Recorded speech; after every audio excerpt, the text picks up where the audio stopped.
శ్రీ మహాగణాధిపతయే నమః, శ్రీమాత్రే నమః. మాచిరాజ్ భక్తి ప్రేక్షకులందరికీ నమస్కారం.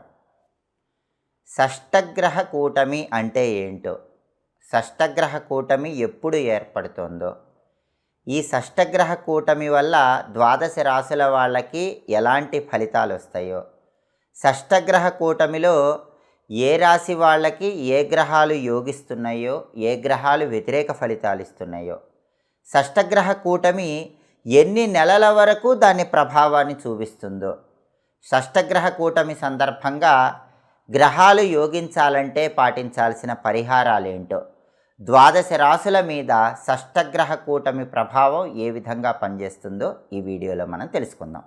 జ్యోతిష శాస్త్రపరంగా 2025 సంవత్సరం మార్చి నెల 28వ తేదీ పూర్వాభాద్ర నక్షత్రం 4వ పాదంలోకి చంద్రుడు ప్రవేశిస్తున్నాడు. అలా ప్రవేశించగానే ఖగోళంలో 6 గ్రహాలు మీనరాశిలో ఉంటున్నాయి. ఆ 6 గ్రహాలు ఏంటంటే రవి, చంద్రుడు, బుధుడు, శుక్రుడు, శని, రాహువు. ఈ 6 గ్రహాలు కూడా మీనరాశిలో ఉంటున్నాయి. దీన్నే షష్టగ్రహ కూటమి అనే పేరుతో పిలుస్తారు.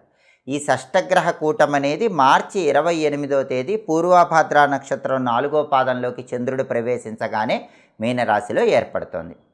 మరి ఈ షష్టగ్రహ కూటమి ప్రభావము ద్వాదశ రాశుల మీద ఎలాంటి ప్రభావాన్ని కలిగింపజేస్తుంది, ఎన్ని నెలలు ఈ షష్టగ్రహ కూటమి ప్రభావం ఉంటుంది, ఈ విషయాలు మనం పరిశీలిస్తే షష్టగ్రహ కూటమి ప్రభావము ఏ రాశి మీద అయినా సరే 2 నెలల నుంచి 3 నెలల పాటు పనిచేస్తూ ఉంటుంది. దాదాపుగా 2 నెలల నుంచి 3 నెలల పాటు ఈ షష్టగ్రహ కూటమి ఫలితాలే ద్వాదశ రాశుల ఫలితాల మీద ఎక్కువగా ప్రభావాన్ని కలిగింపజేస్తాయి. ఈ షష్టగ్రహ కూటమి ఒక్కొక్క రాశికి ఎలాంటి ప్రభావాన్ని ఇస్తుందో, ఏ గ్రహం యోగిస్తోందో, ఏ గ్రహం యోగించదో, యోగించని గ్రహానికి ఏం చేయాలో, ఈ విశేషాంశాలన్నీ మనం పరిశీలిద్దాం. తదుపరి తులారాశి. తులారాశి వాళ్ళకి షష్టగ్రహ కూటమి ఎలాంటి ఫలితాలు ఇస్తుంది, ఏ గ్రహాలు యోగిస్తున్నాయి, ఏ గ్రహాలు యోగించట్లేదు, పాటించాల్సిన పరిహారాలు ఏంటి, ఈ విషయాలు పరిశీలిస్తే షష్టగ్రహ కూటమి తులారాశి వాళ్ళకి 6వ స్థానంలో ఏర్పడుతుంది. 6వ స్థానంలో ఈ షష్టగ్రహ కూటమిలో మొట్టమొదటిది సూర్యుడు యోగిస్తాడు, రవి యోగిస్తాడు. కాబట్టి షష్టగ్రహ కూటమి వల్ల తులారాశి వాళ్ళకి శత్రువులు నశించిపోతారు. 6వ ఇంట్లో రవి శత్రు నివారణ చేస్తాడు. ఆరోగ్య ప్రాప్తి, అనారోగ్యాలు అనేవి 6వ స్థానంలో సూర్యుడు తొలగింపజేస్తాడు. కాబట్టి రవి ఫేవరబుల్. చంద్రుడు 6వ స్థానంలో ఫేవరబులే. షష్టగ్రహ కూటమిలో చంద్రుడు కూడా తులారాశికి ఫేవరబులే.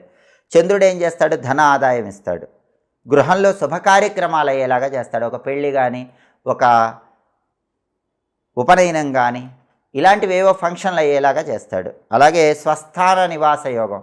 ఎవరైనా తులారాశి వాళ్ళు ఇంటికి దూరంగా ఉండాల్సిన పరిస్థితి ఉంటే షష్టగ్రహ కూటమి వల్ల ఇంట్లో వాళ్ళకి దగ్గరగా వచ్చేలాగా చంద్రుడు చేస్తాడు. కాబట్టి షష్టగ్రహ కూటమిలో చంద్రుడు కూడా తులారాశి వాళ్ళకి ఫేవరబుల్ రిజల్ట్స్ ఇస్తాడు, డబ్బులు బాగా వచ్చేలాగా చేస్తాడు, మంచి శుభ కార్యక్రమాలు అయ్యేలాగా చేస్తాడు. బుధుడు కూడా 6వ స్థానంలో ఫేవరబుల్ రిజల్ట్సే ఇస్తాడు. బుధుడు ఏం చేస్తాడు, తులారాశికి మనోధైర్యం ఇస్తాడు, దేన్నైనా ఎదిరించే సామర్థ్యం ఇస్తాడు, ధైర్యంగా కొండలు పిండి చేసేలాగా ముందుకెళ్ళిపోయేలాగా చేస్తాడు, మనోధైర్యం ఆత్మవిశ్వాసం పెరిగేలాగా తులారాశి వాళ్ళకి చేస్తాడు. ఇంకా బుధుడు ఏం చేస్తాడంటే మాట చెల్లుబాటు అయ్యేలాగా చేస్తాడు. మీరు చెప్పిందే వేదం, చేసిందే శాసనం అన్నట్లు తులారాశి వాళ్ళకి మాట చెల్లుబాటు అయ్యేలాగా బుధుడు చేస్తాడు. బుధుడు ఇంకా ఏం చేస్తాడంటే హైయర్ ఎడ్యుకేషన్ ఇస్తాడు. అంటే మీరు ఎక్కువ చదువుకోవటం, పీజీ చేయటం, ఇలాంటివి షష్టగ్రహ కూటమిలో 6వ స్థానంలో బుధుడు ఇస్తాడు. అంటే బుధుడు కూడా ఫేవరబుల్ ఉన్నాడు. శుక్రుడు 6వ స్థానంలో ఫేవరబుల్ కాదు. శుక్రుడు నెగిటివ్ రిజల్ట్స్ ఇస్తాడు. శుక్రుడు ఏం నెగిటివ్ రిజల్ట్స్ ఇస్తాడంటే దగ్గర వాళ్ళతోనే గొడవలు అయ్యేలాగా చేస్తాడు, మనసుకు దగ్గరమైన వాళ్ళు దూరం అయిపోయేలాగా చేస్తాడు. శని మళ్ళీ 6వ స్థానంలో ఫేవరబుల్ ఉంటాడు. శని ఏం చేస్తాడు, శత్రు నాశనం, భయంకరమైన శత్రువులు నశించిపోతారు, అప్పులు తీరిపోయేలాగా చేస్తాడు, సకల కార్యసిద్ధిని కలిగింపజేస్తాడు. శని ఫేవరబుల్.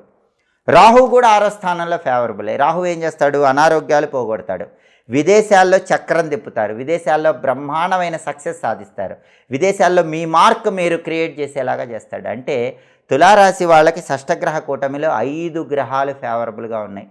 ఒకే ఒక్క గ్రహం యోగించట్లేదు, అది శుక్రగ్రహం. శుక్రుడు ఒక్కడు తప్ప, ఎక్సెప్ట్ శుక్రుడు, మిగతా 5 గ్రహాలు తులారాశి వాళ్ళకి బ్రహ్మాండమైన రాజయోగాన్ని ఇస్తున్నాయి. అంటే షష్టగ్రహ కూటమి తులారాశికి బ్రహ్మాండమైన జాక్ పాటిస్తోంది. నక్కతోక తొక్కినట్లే. ఒక్క శుక్రుడే యోగించట్లేదు. రవి, చంద్రుడు, బుధుడు, శని, రాహువు, 5 గ్రహాలు తులారాశికి షష్టగ్రహ కూటమిలో బ్రహ్మాండంగా యోగిస్తున్నారు. విశేషమైన శుభ ఫలితాలు ఇస్తారు. తులారాశి వాళ్ళకి తిరుగులేదు. శుక్రుడు ఒక్కడే ఫేవరబుల్ లేడు కాబట్టి ఏం చేయాలి? లలితా సహస్రనామ స్తోత్రం కానీ, రాజరాజేశ్వరి అష్టకం కానీ చాంటింగ్ చదవటం లేదా వినటం చేయాలి. ప్రతిరోజు ఓం శ్రీ రాజమాతంగ్యై నమః అనే మంత్రం 21 సార్లు చదువుకోవాలి. నానబెట్టిన అలసందలు గోమాతకు తినిపించాలి. కేజింబావు అలసందలు తెల్లటి వస్త్రంలో కట్టి పంతులు గారికి దానం ఇవ్వాలి. అమ్మవారి ఆలయ దర్శనం చేసుకోవాలి. ఇది చేసుకుంటే శుక్రుడు కూడా ఫేవరబుల్ అవుతాడు. షష్టగ్రహ కూటమి వల్ల ఇంకా అద్భుతమైన శుభ ఫలితాలు తులారాశి వాళ్ళు అందిపుచ్చుకోవచ్చు. మొత్తం మీద షష్టగ్రహ కూటమి తులారాశి వాళ్ళకి జాక్పాట్ అని చెప్పడంలో ఏమాత్రం సందేహం లేదు. కాబట్టి ఈ పరిహారాలు పాటించండి. సమస్త శుభాలను సిద్ధింపజేసుకోండి. గ్రహాల ప్రసన్నత పొందండి. ఎప్పటికప్పుడు జ్యోతిష శాస్త్రపరంగా ఆసక్తికరమైన విశేషాంశాలు తెలుసుకోవాలనుకుంటున్నారా? జ్యోతిష శాస్త్రపరమైనటువంటి రహస్యాలన్నీ తెలుసుకోవాలనుకుంటున్నారా? అయితే మా మాచిరాజ్ భక్తి ఛానల్ తప్పకుండా చూడండి. మా వీడియోస్ మీకు నచ్చినట్లయితే మా ఛానల్ లైక్ చేయండి, కామెంట్ చేయండి. మా ఛానల్ వీడియోస్ 10 మంది మిత్రులకు షేర్ చేయండి. మా ఛానల్ని సబ్స్క్రైబ్ చేసుకోండి. పక్కనున్న బెల్ సింబల్ నొక్కటం మాత్రం మర్చిపోకండి. సర్వే జనాః సుఖినో భవంతు. స్వస్తి.